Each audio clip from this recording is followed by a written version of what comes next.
پھر بات وہیں آگے کھڑی ہو جاتی ہے کہ ایسے دینے کا کیا فائدہ کہ ہماری سمجھ میں نہیں آ رہا کہ پتہ نہیں کیسے دے رہا ہے اللہ تعالیٰ. تو یاد رکھیں اللہ تعالیٰ کے دینے کا انداز تھوڑا مختلف ہے. وہ کیا ہے؟ بعض مرتبہ جو چیز مانگ رہے ہوتے ہیں اللہ وہی چیز آپ کو دے دیتا ہے. اور ایسا بھی ہوتا ہے, ہمیشہ ایسا تو نہیں ہوا ہوگا کہ جو چیز مانگی اور نہیں ملی ہو. کئی بار ایسا ہوا ہے کہ جو مانگا وہ اللہ نے دے دیا, فوراً مسئلہ حل ہو گیا. بعض دفعہ بلکہ اس سے بھی پہلے کا اسٹیپ, بسا اوقات تو آپ دعا مانگ ہی نہیں رہے ہوتے, آپ اس کو دعا سمجھ رہے ہوتے ہو, لہذا اس میں وہ جان ہوتی نہیں ہے, تو قبولیت کا پھر سوال ہی پیدا نہیں ہوتا. آپ دعا پڑھ رہے ہوتے ہو, مانگ رہے نہیں ہوتے. تو اللہ نے تو دعائیں قبول کرنے کا کہا ہے, دعائیں پڑھنے پر کہا ہو, وعدہ کیا ہو, ایسا ہمارے علم میں کوئی حدیث نہیں ہے. دیکھیں یونس علیہ الصلوۃ والسلام جب مچھلی کے پیٹ میں تھے تو یونس علیہ السلام کو اپنی خطا کا احساس ہوا کہ میں اللہ کی پرمیشن کے بغیر اپنی قوم کو چھوڑ کے آ گیا ہوں. ان کو احساس ہو گیا, تبھی اللہ نے مجھے مچھلی کے پیٹ میں ڈال دیا ہے. تو اب آپ نے مچھلی کے پیٹ میں جا کے یہ دعا مانگی, لا الہ الا انت سبحانک انی کنت من الظالمین. اے اللہ تیرے سوا کوئی عبادت کے لائق نہیں ہے, سبحانک تو ہر عیب سے پاک ہے, تو نے جو مجھے مچھلی کے پیٹ میں ڈال دیا تو یہ تیری غلطی نہیں ہے, تو ہر عیب سے پاک ہے. انی کنت من الظالمین, میں ہوں ظلم کرنے والا اپنی جان پہ, مجھ سے غلطی ہوئی ہے. اللہ تعالیٰ کو آپ کا یہ مانگنا اتنا پسند آیا کہ مچھلی کو حکم دیا کہ ان کو ساحل پر اگل دو. اور نہ صرف یہ کہ مچھلی نے آپ کو ساحل پہ ڈالا, وہ انبتنا علیہ شجرۃ من یقطین, یقطین کوئی درخت تھا وہ بھی اللہ نے اگا دیا دھوپ سے بچانے کے لیے. لیکن جب مصیبتوں میں ہم یہ کلمہ پڑھتے ہیں لا الہ الا انت سبحانک انی کنت من الظالمین, تو ہم یوسف علیہ السلام والے جذبے سے یہ کلمے میں جو الفاظ ہیں وہ مانگتے نہیں ہیں, بلکہ ہم یہ کلمہ پڑھتے ہیں. سمجھ رہے ہیں, پڑھنے کی بھی برکتیں ہوتی ہیں, میں اس کا منکر نہیں ہوں, لیکن ہمارے جو ورڈنگ ہوتی ہے نا وہ مانگنے کا اسٹائل نہیں ہوتا.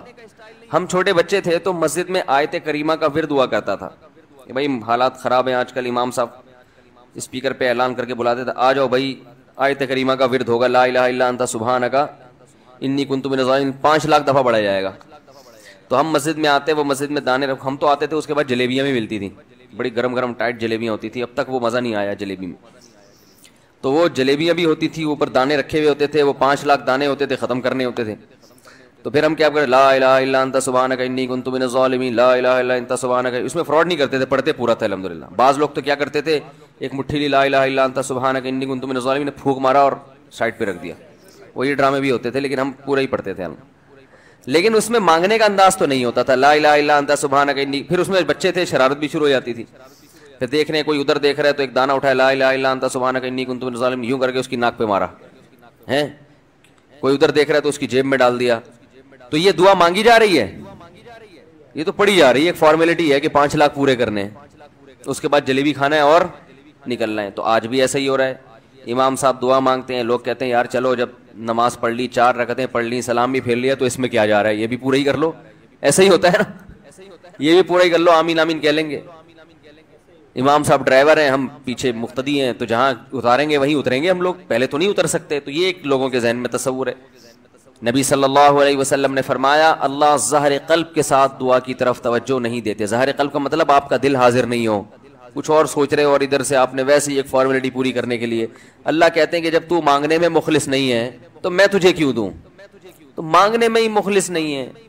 تو بعض دفعہ بلکہ اکثر ایسا ہوتا ہے کہ ہماری دعا میں جان ہی نہیں ہوتی. آدم علیہ السلام کو جب جنت سے نکالا گیا تو پریشان تھے, بے چین تھے, مضطرب سے, میں کیا کروں کہ اللہ مجھ سے خوش ہو جائے.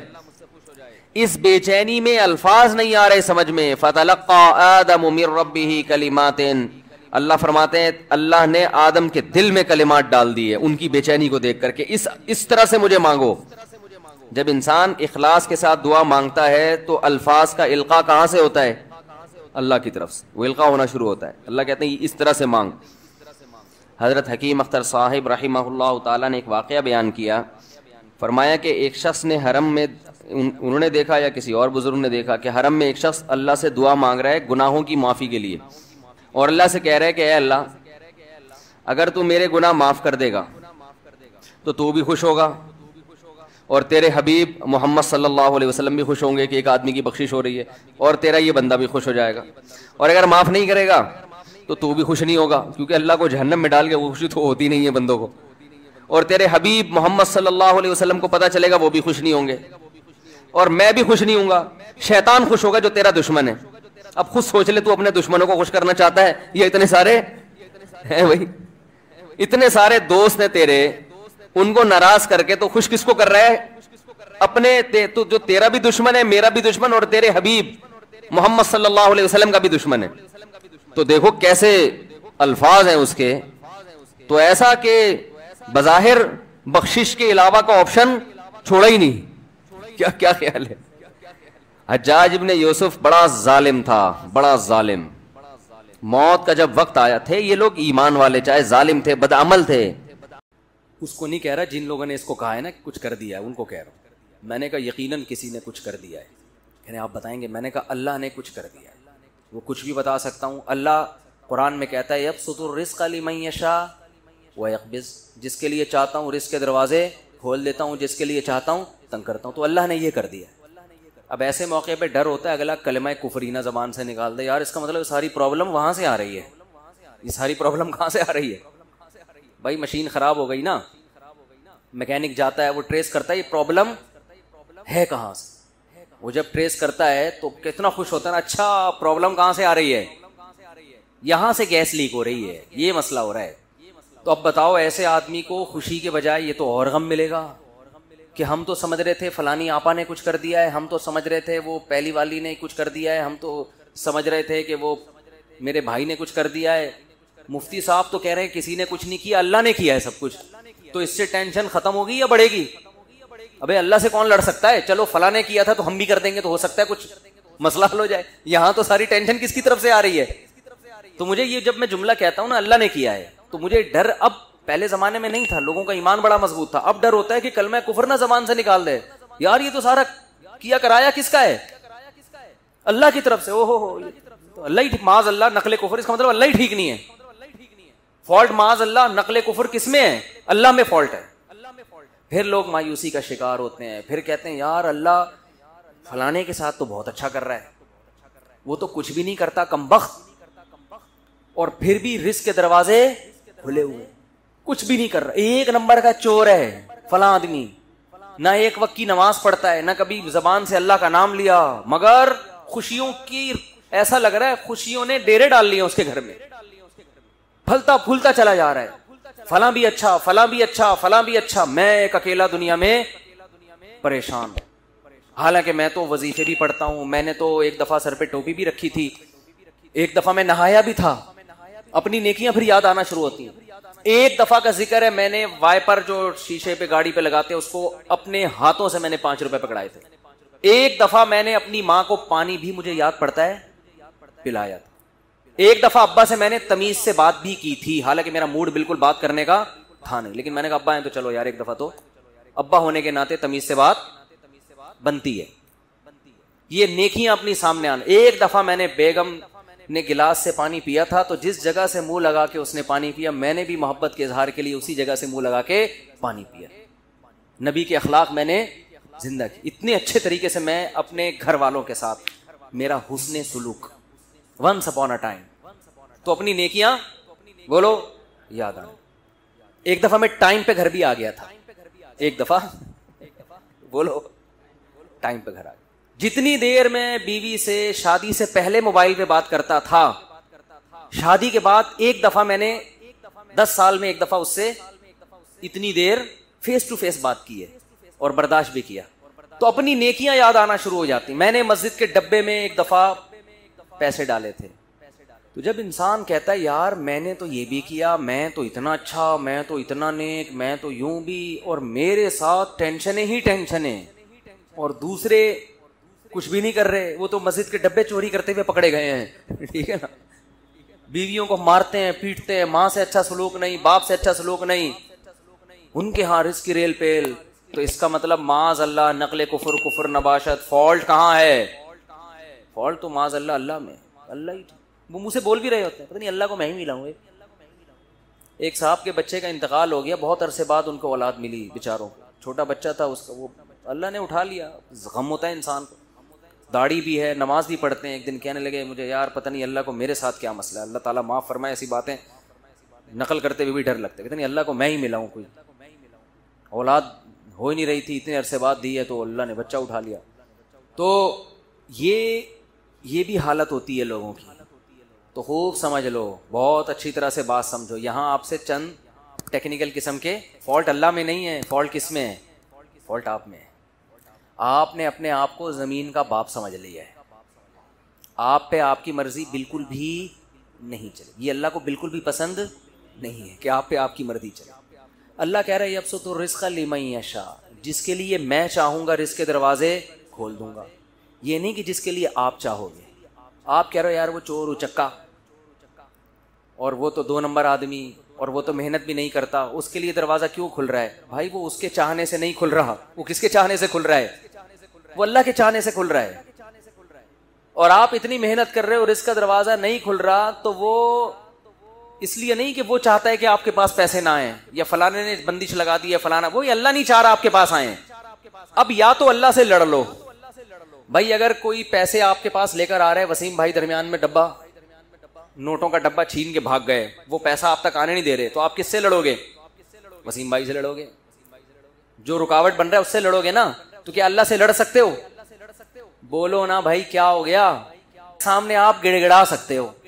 اب مسئلہ یہ ہوتا ہے, لوگ کہتے ہیں ہم تو گڑ گڑا کے بھی ہم نے دیکھ لیا, پھر بھی بولو نا بھائی کیا ہو گیا یار, بول کیوں نہیں رہے؟ پھر بھی گڑ گڑا بھی لیا. 27ویں رات کو بھی میں نے مسجد میں ایک دفعہ گیا تھا, میں رو رو کے دعا مانگی ہے, امام صاحب سے بھی دعا کا کہا, امام حرم سے بھی کہہ دیا, جیبیں دکھا پھر تو موبائل پڑا ہوا ہے, کہہ رہے پیسہ, پھر بھی نہیں آیا.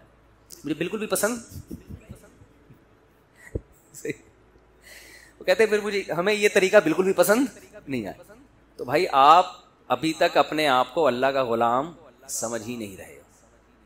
ایکسکیوز می سر, میں ان سے کیا کہتا ہوں, آپ اپنے آپ کو ابھی تک سمجھ ہی نہیں رہے. دیکھو چند چیزیں پیدا کرنی پڑیں گی آپ کو, اس کے بغیر آپ کو بات سمجھ میں آئے گی نہیں. پہلی بات, جس کے پاس بہت دولت ہے نا, خوشحالی ہے, اس کو خوش قسمت سمجھنا چھوڑ دو.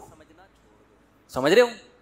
یہ جو اس پہ رش آ رہا ہے ہائے, کیونکہ لوگوں کو ایک غم یہ ہے کہ میرے پاس پیسے نہیں ہیں, ایک غم یہ کہ پھر جب میرے پاس نہیں تو پوری قوم کے پاس نہیں ہونے چاہیے نا, دوسرے کے پاس پتہ نہیں کہاں سے آئے چلے آ رہے ہیں. اپنے دوستوں میں بیٹھتے ہیں نا, وہ کہتے ہیں یار ہمارا افغانستان کا ویزا نہیں لگ رہا, اس کا ٹھک کر کے امریکہ کا ویزا لگ گیا پہلے انٹرویو میں. ہمارا بنگلہ دیش کا نہیں لگ رہا, اور یہ ٹھک کر کے.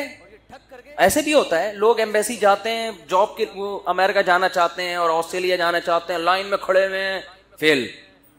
دوسرے کی نہ کوئی بینک اسٹیٹمنٹ نہ کوئی, ایسے ہی وہ گیا اور ٹھک کر کے. ایسے میں نے دیکھے ہیں بھائی, امریکہ کا ایمبیسی گئے ٹھک کر کے ویزا لگا ہوئی. جو اس کو جہاز میں بٹھانے جا رہے ہیں نا, ایسا رو رہا تھا کہ یار کتنا خوش قسمت انسان. ایک صاحب اپنے دوست کو جہاز میں بٹھا کر ہے, اس کا امریکہ کا ویزا لگ گیا, اس کی 3 دن تک نیند نہیں آئی ہے اس کو, اس غم میں کہ یار اتنے خوش قسمت انسان اور میں کتنا بدقسمت. اپنے بارے میں وہ یہ سوچ رہے ہیں, وہ یہ سمجھتے ہیں کہ امریکہ میں قبرستان نہیں ہے, جو امریکہ جاتا ہے وہ امریکہ ہی رہے گا, وہ قبر میں. تم اگر انجام دیکھ لو نا, تم کو یہاں کشادہ قبر تمہیں سستے میں مل جائے گی, وہاں قبر بہت مہنگی ہے میرے بھائی, بہت. یہاں جنازے میں ہزاروں لاکھوں لوگ آئیں گے, وہاں بہت تھوڑے لوگ ہوں گے. پھر دارالاسلام میں موت کا اپنا مزہ ہے بھائی. بھائی جب فیصلہ کر لیا تمام پہلوؤں سے, ایسی کی تیسی, دیکھا جائے گا کیا ہوگا بھائی, دیکھ لیں گے یار. اللہ ہے نا, اللہ بھی تو کچھ کرے گا, سارا خود ہی کرنا ہے. کیا خیال ہے؟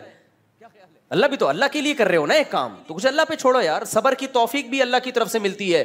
دیکھو ابو سعید خدری رضی اللہ تعالیٰ عنہ چھوٹے بچے تھے, غزوہ احد جس کا بھی واقعہ چل رہا ہے, ان کے خاندان کے سارے مرد اس غزوہ میں شہید ہو گئے, باپ بھی شہید, بھائی بھی شہید. اب کمانے والا گھر میں کوئی بھی نہیں بچا, گھر میں فاقے آنا شروع ہو گئے. تو ان کی والدہ نے کہا کہ بھائی سب جا کے نبی سے پیسے مانگ رہے ہیں صدقے کے, آپ بھی جا کے مانگو, اور یہ نبی کے حکم پہ ہی ہوا ہے نا سب کچھ. تو جو بھی آتے کہ بھئی ہمارے بھائی شہید ہو گئے, ہمارے باپ شہید ہو گئے, گھر میں فاقے پڑ رہے ہیں, تو آپ صلی اللہ علیہ وسلم ان کو صدقے کے پیسے دے دیتے کہ چلو جی تم لو. لیکن جن کے بارے میں نبی سمجھتے تھے نا کہ ان میں خوب توکل ہے, ان کو نبی نے نہیں دیے. جب ابو سعید خدری چھوٹے بچے تھے, یہ نبی کے پاس آئے اور کہا کہ یا رسول اللہ گھر میں فاقے ہیں, میرے بھائی بھی شہید. یار دیکھو جس لیڈر کے کہنے پہ شہید ہوئے ہیں, اگر آج کسی کے کہنے پر آپ کا باپ آپ کا بھائی شہید ہو جائے اور آپ اس کے پاس جاؤ اور پیسے مانگو اور وہ جواب میں یہ کہے جو نبی نے کہا, من یتصبر یصبرہ اللہ, جو اللہ سے صبر مانگتا ہے اللہ اس کو صبر دیتا ہے. من یستعفف یعفہ اللہ, جو مخلوق کے سامنے ہاتھ نہیں پھیلانا چاہتا, یعنی میں بھی اللہ کی مخلوق ہوں, جو چاہتا ہے کہ میرے ہاتھ صرف اللہ کے سامنے اٹھیں تو اللہ اس کا خیال کرتا ہے, وہ مخلوق کے سامنے اس کو ہاتھ پھیلانے نہیں دیتا. یہ نہیں کہا کہ مت مانگو, صاف منع نہیں کیا, اشارہ کر دیا کہ ابو سعید تم پہ یہ چیز سوٹ نہیں کرتی, تم تو اونچے خاندان کے ہو, تمہارے اندر توکل ہے. دیکھو کیا نبوت کی, یعنی آپ صلی اللہ علیہ وسلم کی تربیت کا انداز دیکھو نا. آپ یہ بھی تو کہہ سکتے تھے کہ اے ابو سعید مجھ سے مت مانگو, یہ بھی نہیں کہا, کیونکہ بہت بڑی آزمائش ہو جاتی پھر ابو سعید کے لیے کہ بھئی نبی نے صاف منع کر دیا ہے. اصول ضابطہ بیان کر دیا, اس کے بعد مطلب اب اگر مانگنا چاہتے ہو تو میں تمہیں دے دوں گا. اصول ضابطے میں اشارہ کر دیا کہ مجھے تمہارا مانگنا پسند نہیں آیا. مانگ بھی کس سے رہے, نبی سے بھائی, لیکن ہے تو مخلوق نا, تو نبی سے مانگنے کو بھی نبی پسند نہیں کر رہے, بھائی کس سے مانگو. اور ابو سعید خدری کا ایمان کا لیول دیکھو آپ. میں کہتا ہوں آج میرا کوئی لیڈر ہو جس کے لیے میں اپنا سب کچھ کٹا دوں, اور میں دیکھ رہا ہوں کہ وہ سب کو پیسے بھی دے رہا ہے اور مجھے ٹکا, یعنی یوں ہمارے لحاظ سے وہ ٹکا سا جواب ہو, ہم کم ظرف لوگ ہیں نا, ہمارے لحاظ سے وہ ہمیں جواب دے دے اور کہے کہ صبر کرو اللہ کھلائے گا, صبر کرو اللہ پلائے گا, تو میرے کیا جذبات ہوں گے. میں کہوں گا جاؤ بھائی, آج سے آپ کی جماعت کو ہم نے چھوڑ دیا, سب کو دے رہے ہو, قربانی ہمارے گھر والوں نے سب سے زیادہ دی ہے, فاقے پڑھ رہے ہیں, میری ایک ماں وہ بیوہ ہو گئی اور ہم یتیم ہو گئے, باپ بھی شہید, بھائی بھی شہید, کوئی بچا نہیں ہے, اور ہمیں مشورے اللہ سے مانگو اللہ سے ہوتا ہے, اور ان کو بھی دے دیا ان کو بھی دے دیا. لیکن ابو سعید خدری کا حوصلہ دیکھو یار, قربانیاں دے کے یہ حوصلہ, اور ایسے خدا کی قسم یہ نبوت کے نبی صلی اللہ علیہ وسلم کے نبی ہونے کی بہت بڑی دلیل ہے. یہ 100% کسی کی نبوت پہ یقین ہوتا ہے نا, تو پھر انسان اس موقع پر نصیحت پر عمل کرتا ہے کہ یہ جو کہہ رہے ہیں اپنی طرف سے نہیں بلکہ اللہ کی طرف سے. اتنی قربانیاں دینے کے بعد آپ مجھے بتاؤ میں آپ سے قربانیاں دلواؤں اپنے کسی ویژن کا حصہ بنا کے, اور میں لوگوں کو پھر پیسے بھی بانٹ رہا ہوں, آپ میرے پاس آؤ آپ کو میں صبر کی تلقین کروں, کیا گزرے گی آپ کے دل پہ نا, قیامت گزرے گی. لیکن ابو سعید خدری 10 سال کے تھے غالباً جب وہ آئے, تو نبی نے فرمایا من یستعفف یعفہ اللہ, جو صرف اللہ کے سامنے ہاتھ پھیلانا چاہتا ہے کہ اپنے دامن کو, استعفاف کا مطلب بہت پیسہ دے دیا اللہ نے اضافی, تو پھر بنا لو, ادھر ادھر ضائع ہو جائے گا, چلو اپنا مکان بنا لو, ورنہ مکان بیوقوف لوگوں کا کام ہے یار. مجھے سب سے زیادہ ضرورت ہے اپنے مکان کی, کیونکہ میرے تو بچے بھی ماشاء اللہ ہول سیل کے حساب سے, اور گھر بھی, مجھے ضرورت نہیں, مسافر خانہ ہے یار. آپ کہہ سکتے ہو بچے کہاں جائیں گے پھر, آپ مر گئے تو یہ تو کرایہ کون, تمہارا باپ دے گا. یہ کراچی میں تو ہر بات میں باپ کو لے آتے ہیں بیچ میں, تو بھائی اللہ نے اضافی پیسہ دیا تو کوئی پراپرٹی بنا کے چھوڑ جاؤ, وہ بیچ کے کر لیں گے کچھ. مگر کرائے پہ رہنے کا جو مزہ ہے وہ اپنے مکان میں مزہ نہیں. کرائے میں رہنے کا مزہ ہے کہ واٹ لگاؤ اس کے مکان کی, حقیقت ہے. اپنے مکان کا نلکا بھی ٹوٹتا ہے نا, غم ہوتا ہے. مالک مکان نے کروڑوں روپے لگا کے گھر بنایا, تم تھوڑا سا کرایہ دے کے اس میں انجوائے کرو, ٹھیک ہے نا. کئی سال کرایہ دیتے رہو گے, اس کے کروڑوں روپے پورے نہیں ہوں گے, اور تمہاری ایج پوری ہو جائے گی اور تم قبر میں چلے جاؤ گے. پھر تم بولو گے خام خامے میں نے کروڑوں روپے لگا کے اپنا ذاتی مکان میں خرچ کیا, مجھے کیا پتا تھا اتنے تھوڑے سے دن رہنا ہے. تو ہم تو جب بھی گھر میں جاتے ہیں ہم یہی سوچتے ہیں پتہ نہیں کل صبح اٹھیں گے نہ اٹھیں. کیا خیال ہے بھائی, زندہ رہیں گے نہ رہیں؟ ابے ان دیواروں سے کیا دل لگانا ہے یار, کیا دل لگانا ہے اینٹوں سے, میری اینٹ ہے میری ٹائل ہے, بھاڑ میں جائے تیری اینٹ. زندگی ہے کتنی تھوڑی, بہت زیادہ جی لیے, 80 سال نکال لیں گے. بولتے پراٹھے جس اسپیڈ سے ہم کھا رہے ہیں مجھے نہیں لگتا میں 80 سال تک رہوں گا, صحیح ہے نا. ہم کہتے ہیں پراٹھے کھا کے مر جانا, یہ بغیر پراٹھوں کے 80 سال تک زندہ رہنے سے بہتر ہے. اللہ بچائے, ویسے جب مرنے لگتا ہے پھر آدمی یہ نہیں سوچتا, پھر کہتا ہے یار خیر. وہ ایک آدمی کہتا تھا اللہ زندگی سے موت ہی بہتر ہے. بار بار کہتا تھا تو کوئی درخت پہ چڑھ کے کسی نے رسی پھینک دی, اور یہ اس نے رسی دیکھی دعا مانگ رہے ہیں اللہ زندگی سے موت ہی بہتر ہے. تو جب پھندا دیکھا نا, اس نے کہا یہ کیا ہے, اوپر سے آواز آئی اے میرے بندے میں اللہ ہوں, میں نے تیری دعا سن لی ہے, تو یہ پھندا گلے میں ڈال, میں کھینچ لوں گا اوپر تجھے. تو کہتے ہیں اللہ یہاں تو کوئی مذاق بھی نہیں کر سکتا. تو بہرحال زندگی کا کوئی بھروسہ ہے, بہت جی لی 80 سال جی لیں گے تو 80 میں کتنا ٹائم رہ گیا, ایسے ٹھک ٹھک ٹھک ٹھک کر کے ٹائم گزرتا ہے, اور وہ بھی بہت ہی مشکل ہے. اگلے سال کا بھروسہ نہیں ہے یار. تو کیا میرا مکان, میری گاڑی, میری سے بیوی ہونی چاہیے آدمی, اس میں آدمی غیرت کا تقاضا یہ ہے کہ اس میں یہ باتیں نہ کرے. باقی مکان مالک کا ہو, رہے گا کون؟ یہ تو فائدہ ہے نا, پیسہ اس کمبخت نے لگایا, بے وقوف نے, رہ کون رہا ہے؟ مزے آپ اڑا رہے ہو. صحیح ہے نا. اور کرایہ دار دیکھو, مالک مکان کے گھر کی جو واٹ لگاتے ہیں اس کا اپنا مزہ ہے, لگانی نہیں چاہیے, لیکن وہ ساری ریپیئرنگ وہ کر رہا ہوتا ہے آخر میں. اور پھر لوگ کہتے ہیں وہ نکال دے گا تو کہاں جائیں گے, کوئی بات نہیں, اگلی گلی میں چلے جاؤ, وہ بھی مسافر خانہ, یہ والی گلی, وہ والی بھی, وہاں سے بھی لاش اٹھے گی ایک دن جنازہ, وہاں سے بھی. بلکہ کرائے کے گھر میں اور آسانی ہے کہ جہاں چاہو رہو. اب دیکھو میرے پاس آپشن ہے, میں لاہور میں جا کے رہوں, کہ میں فیصل آباد میں جا کے رہوں, کہ میں اسلام آباد میں جا کے رہوں. میرے پاس آپشن ہے. جن کا ذاتی گھر ہے ان کو تو بیچنے میں اتنا ٹائم لگے گا. ہم نے ادھر نوٹس دیا بھائی ہم جا رہے ہیں, اور پتلی گلی سے نکل لو.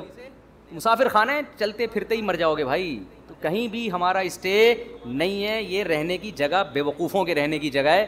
جو دنیا کا پرلے درجے کا انٹرنیشنل بے وقوف ہے, گدھا ہے, وہ اس دنیا کو سمجھتا ہے کہ رہنے کی جگہ, جس میں تھوڑی سی سینس ہے نا, پی کے نہیں آیا ہے, اس کو پتا ہے یہ رہنے کی جگہ نہیں ہے, دل لگانے کی جگہ نہیں ہے. یہ بے وقوف اور گدھے ہیں جو ان اینٹوں سے دل لگاتے ہیں.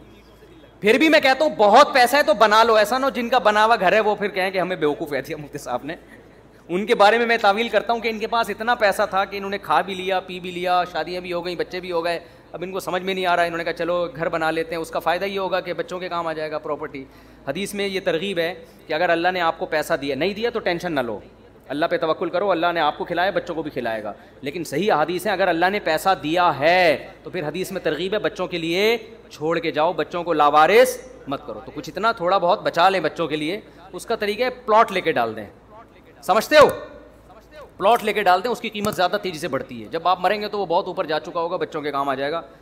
تو ورنہ بعض دفعہ ایسا ہوتا ہے کہ بچے رل رہے ہوتے ہیں, پاؤں میں پہننے کی چپل نہیں ہوتی ان کے پاس. تو اگر اللہ نے مال دیا ہے تو پھر بچوں کے لیے کچھ آپ کو بنا کے جانا پڑے گا. سمجھتے ہو؟ تو اس نیت سے کوئی کر لے تو ٹھیک ہے. یہ پتہ نہیں کہاں سے بات آئی تھی, یہ سوال پوچھا کیا تھا, ہم نکل کدھر کو لیے ہیں. کاروبار کا وظیفہ ہے, مکان کا وظیفہ تو میں نہیں بتاؤں گا, ذاتی مکان ضرورت ہی نہیں ہے. کیا کاروبار کے لیے میں وظیفہ بتا دیتا ہوں. وہ وظیفہ یہ ہے کہ صبح اٹھ کے جاگنگ کرو, پہلے تو فجر کی نماز پڑھو, پھر جاگنگ کرو, پھر پٹھان ہوٹل کے 2 پراٹھے کھاؤ. اس سے آپ کو ملے گی موٹیویشن. جب کاکڑ دنہ ہو جائے گا. کاکڑ دنہ سمجھتے ہو؟ نئے نئے لوگ آتے رہتے ہیں, پرانے بور ہو جائیں گے. دیکھو قوالی جب شروع ہوتی تھی نا, شروع میں آرام آرام سے چلتا ہے, قوالی میں آرام آرام سے چلتا ہے نا, ایک ہی سر میں ہوتے ہوتے پھر کاکڑ دنہ ایک دم جوش میں آتا ہے. تو کاکڑ دنہ کا مطلب یہ ہوتا ہے ایک دم ہٹو بچوں کام ہو جائے اور ایک دم طبیعت میں جوش آ جائے. تو صبح فجر کی نماز پڑھو, پھر اس کے بعد کرو طبیعت سے جاگنگ, خوب پسینہ نکالو. پراٹھے نہیں کھاؤ, جو مرضی کھانا ہے کھا لو. اس تو ہو جائے گا, کیا ہو جائے گا, کاکڑ دنہ. آپ کی اسپیڈ بڑھ جائے گی. پھر آپ پلاننگ کرو میں نے کرنا کیا ہے, اور تہجد میں 2 رکعت پڑھ کے اللہ سے دعا بھی مانگ لو کہ اللہ مجھے رزق دے. حدیث میں آتا ہے اللہ تعالیٰ رات کے آخری حصے میں آسمان دنیا پہ آ کے کہتے ہیں حل میں مسترزقن ارزق لا, کوئی ہے روزی طلب کرنے والا, میں اس کو روزی دوں. وظیفوں میں ٹائم ضائع کرنے کے بجائے اس وقت 2 رکعت پڑھ کے اللہ سے کیا مانگ لو, روزی مانگ لو. یہ وہ بیمانٹی نہیں ہے.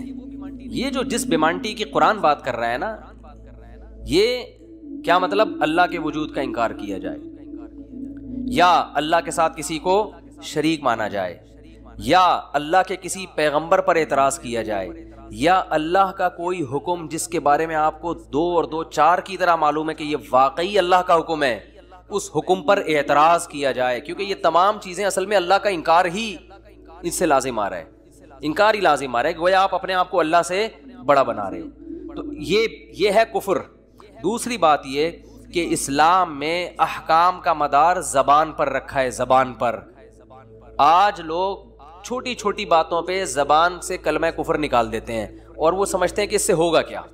ہمارے ہاں جو لبرل گھرانے میں پیدا ہونے والے بچے ہیں نا, ان کو ذرا سی ٹینشن ہو تو فوراً اللہ کو برا بلا معاذ اللہ کہنا شروع کر دیتے. میں ایسے اللہ کو مانتا ہی نہیں ہوں.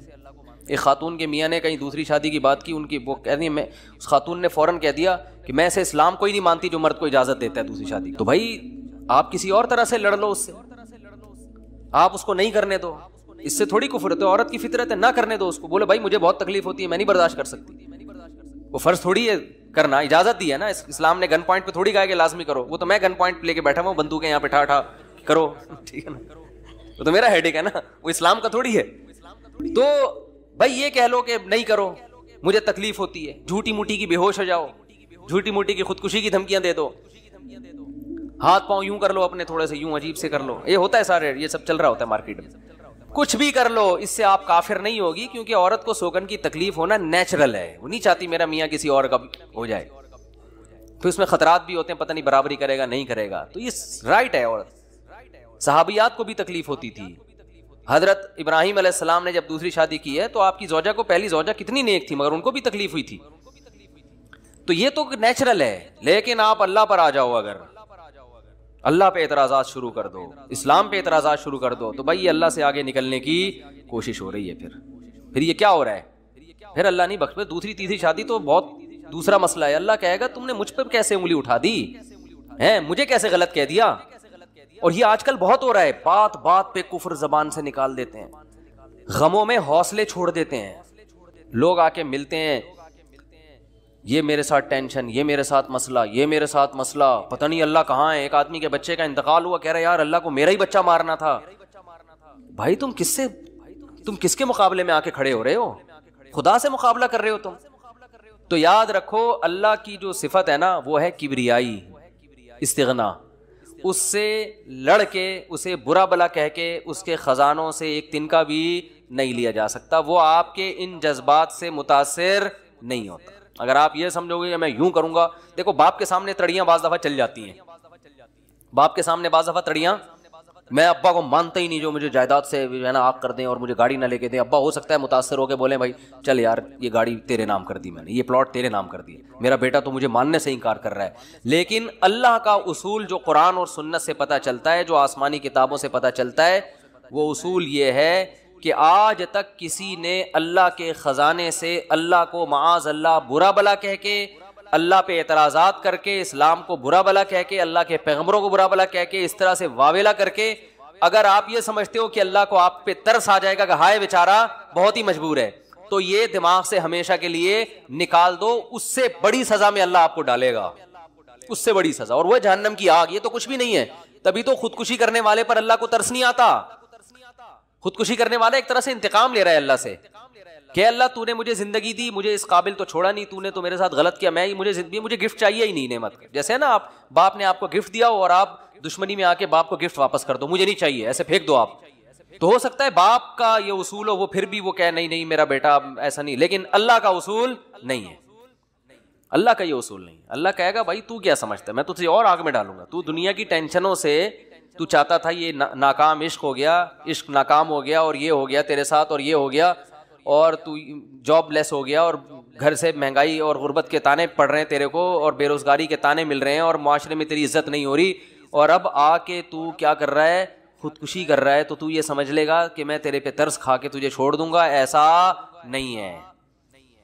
نبی صلی اللہ علیہ وسلم نے فرمایا جس نے خودکشی کی، جس طرح سے اپنے آپ کو ہلاک کیا ہے نا، تو قیامت تک برزخ کی زندگی میں اسی طرح سے اپنے آپ کو ہلاک کر کے مارتا رہے گا. اللہ کہے گا یہ زہر پی کے مرا تھا نا، زندگی دے گا اللہ برزخ میں اور کہے گا یہ زہر کی بوتل پی دوبارہ، اور اسی طرح تیری آنتیں کٹیں گی. جس طرح اپنے آپ کو مارا ہوگا برزخ میں، قیامت تک اسی طرح اپنے آپ کو مارتا رہے گا وہ.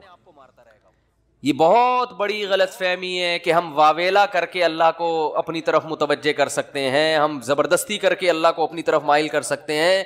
ایسا بالکل بھی نہیں ہے. بعض لوگ غموں سے پریشان ہو کے گناہ کرنا شروع کر دیتے ہیں، سمجھتے ہیں کہ یار میرا تو حق بنتا ہے، میں تو سٹا لگاؤں گا، میں تو ٹینشن میں آیا ہوا ہوں، میں تو شراب پیوں گا، میرے ساتھ یہ ہو رہا ہے تو میرا تو بھائی آپ پیو گے تو یہ نہ سمجھو کہ اللہ آپ سے خوش ہو جائے گا کہ جی آپ کو ایک غم آیا تھا، اس غم میں آپ نے چونکہ شراب شروع کی ہے ٹینشن ختم کرنے کے لیے، تو اب اللہ کو ترس آئے گا. نہیں، اس پہ شراب کیا ہو گئی ہے، معاف ہو گئی ہے. یہ بیچارہ اس کا کیا بنتا تھا، رائٹ بنتا تھا، اس کو تکلیفیں اتنی دی ہیں. ایسا نہیں ہوگا بھائی.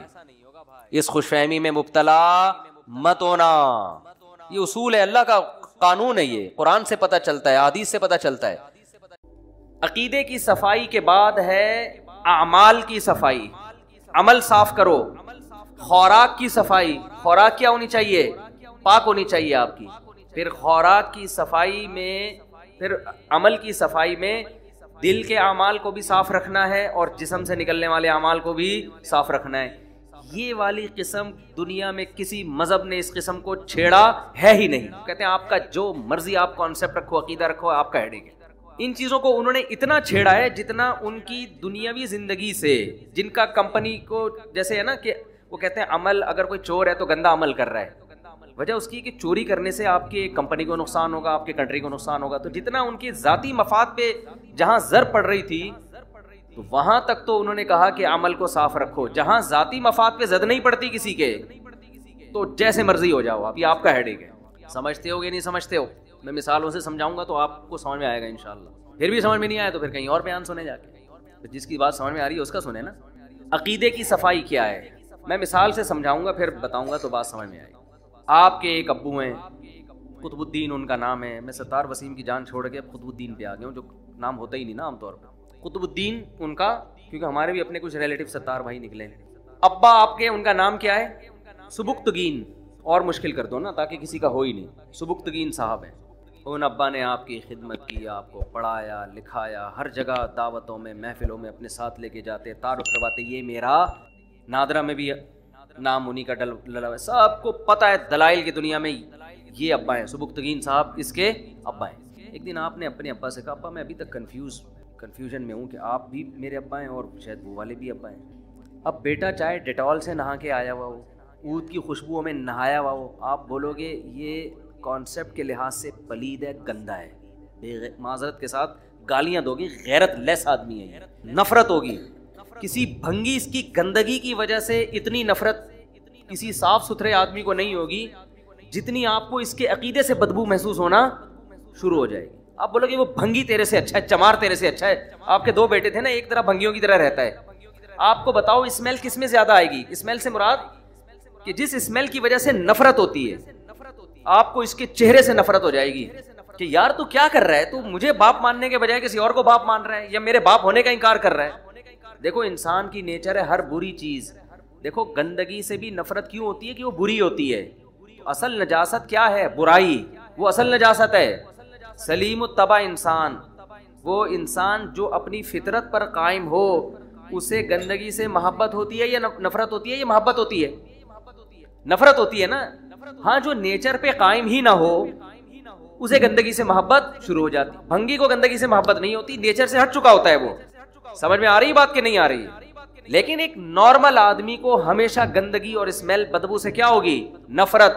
تو یاد رکھو جو آدمی اپنی فطرت پہ قائم ہے اسے برائی سے محبت نہیں ہوتی، برائی سے نفرت. اور برے آدمی سے بھی نفرت، برے آدمی سے بھی اس کا دل اس کی طرف مائل نہیں ہوگا. جب پتا چلے گا نا یہ آدمی ایسا ہے، چور ہے، تو ایک انسان کی طبیعت اس کی طرف سے کھنچتی ہے. دیکھو جب ہم کسی کی تعریفیں سنتے ہیں، یار یہ ایماندار آدمی ہے، یہ کبھی جھوٹ نہیں بولتا، ایک دم جذبات آتے ہیں نا اس کی طرف، طبیعت مائل ہوتی ہے کہ میں بھی جا کے حضرت جی سے کہ ہاتھ چوموں، حضرت جی سے گلے ملوں، اتنے اچھے ہیں. یہ انسان کی نیچر ہے، چاہے گورا ہو، کافر ہو، مسلم ہو، سب کی نیچر ہے یہ. تو اصل میں انسان کی نیچر یہ ہے کہ اسے گندگی سے نفرت ہوتی ہے. برائی سے نفرت ہونا اس کی علامت ہے کہ برائی بھی کیا ہے؟ ایک گندگی ہے، میل ہے، مانوی لحاظ سے میل ہے. یہ نظر نہیں آتا، محسوس ہوتا ہے. تو شرک سب سے بڑی گندگی اور نجاست ہے جس سے اسلام نے ہمیں بچنے کا بولو حکم دیا. لیکن دنیا میں اس نجاست پر نہ بیانات ہوتے ہیں، نہ اس نجاست سے اس دنیا میں انسانوں کو بچانے کی کوشش کی جاتی ہے. قرآن کہہ رہا ہے انما المشرکون نجس، مشرک نجس ہیں، نجس. فلا یقربوا المسجد الحرام، ان کو مسجد حرام کے قریب بھی پھٹکنے مت دو. یہ بھی بھائی ایک طہارت ہے کہ آپ اپنے نظریات کو شرک کی گندگی سے پاک رکھیں. اور یہ سمجھ میں بھی آسانی سے آ جاتی ہے. دیکھو آپ کسی شخص کے پاس گئے عزت کی وجہ سے نا کہ یار یہ سنا ہے محلے کا دادا ہے، یہ محلے کا دادا ہے. اور یہ آپ دادے وادے کو چھوڑو، ونس اپون اے ٹائم دادے ہوا کرتے تھے، آج کل وہ دادے رینجرز نے مارکیٹ سے شارٹ کر دیے الحمدللہ. تو یہ آئی جی ہے پنجاب کا، سندھ کا، یا فلاں کا، پولیس کا سب سے بڑا آفیسر ہے یہ صوبے کا. آپ گئے اس کے پاس. ایک انسان کی نیچر ہے کہ جو قابل عزت ہوتا ہے نا، انسان کے دل میں اس کی عظمت ہوتی ہے، چاہے وہ جیسا مرضی ہو، عظمت ہوتی ہے باہر. ایک اس کی طرف لگاؤ. آپ کسی بھی مشہور آدمی کو دیکھیں گے، چاہے وہ ایکٹر ہو، چاہے وہ عالم ہو، چاہے وہ بزرگ ہو، چاہے وہ چور ہی کیوں نہ ہو، انسان کا دل چاہتا ہے میں اس سے ہاتھ ملاؤں جا کے. یہ مشہور آدمی کو دیکھ کے انسان کی یہ نیچر ہے، تھوڑی سی کھلبلی دل میں مچتی ہے اس کے، کیونکہ اس کی عزت ہوتی ہے نا معاشرے میں. تو لوگ کہتے ہیں یار میں عزت دار آدمی سے ملا، یا میں اس کے پاس بیٹھ کے سیلفی. یہ انسان کی نیچر ہے. میں ایک دفعہ جا رہا تھا کراچی سے اسلام آباد, تو وہ مشہور ایکٹر ہیں جاوید شیخ اور عابدہ پروین, نام سنا ہوگا, سب نہیں سنا ہوا ہے, اس میں شرمانے کی بات نہیں ہے. تو میں بھی اس جہاز میں اور محترمہ عابدہ پروین صاحبہ بھی اور جاوید شیخ صاحب بھی اسی جہاز میں. ہم جب نیچے اترے تو تینوں کے ساتھ سیلفیاں چل رہی ہیں.